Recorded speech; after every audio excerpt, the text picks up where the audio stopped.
on both ends. The gentlelady's recognized. Thank you, Mr. Chairman, and thank you, Administrator Nelson. I am the only member of this committee from Virginia, and I will remind the committee that the manned space flight actually started in Virginia at Langley, the birthplace of the Mercury mission, that most of the leadership for Mercury, Gemini, and Apollo were Langley engineers. That's where Katherine Johnson did the calculations to allow the Mercury astronauts to land safely. And this is probably the hearing that I've been looking forward to the most. I was born, and unfortunately, 20-some days after the last Apollo flight, but I grew up watching the space shuttle flights, and I'm very excited that soon my son and daughter will be able to watch us return manned space flight. But Langley Research Center leads hypersonic research for NASA, developing the technology for flight over 5 times the speed of sound.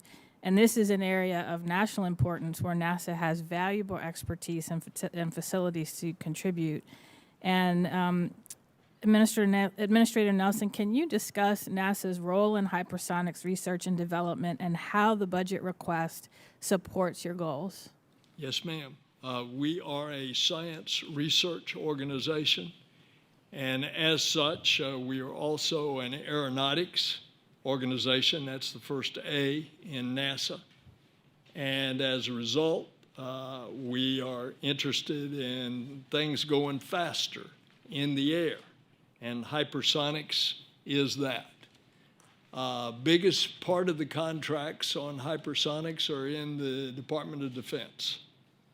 But NASA contributes with regard to science research and aeronautics research.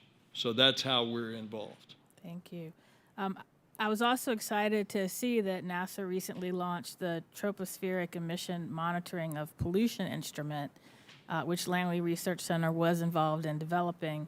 This instrument will provide new insight into air quality in North America with neighborhood-level accuracy. What program does NASA have or need to fully utilize this valuable data, including for climate and environmental justice screening applications? And this is the one about the particulates in the air? Yes. Okay. Well, that's particularly a sensitive topic for me right now with all the pollen in the air. And my raspy voice, you can hear part of the result. This mission is going to help us better understand exactly what is happening as we are getting all of these particulates in the air that degrade the quality of our air. We've done that before with some of our instruments, but it is designed to better enhance the quality of the data. And that's what it's going to do. Thank you. It's called TEMPO. Yes. And NOAA will be a partner with us on this. Great, great. We know that K-12 teachers play an integral role in inspiring students to pursue STEM fields.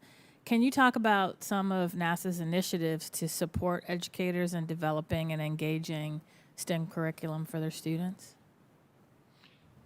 We have $158 million in the budget request to the Congress for STEM education. It's one of the best tools that we can have, and it's, as we say in the South, it's as easy as falling off a log, because how can you get kids involved in STEM subjects through the subject matter of space?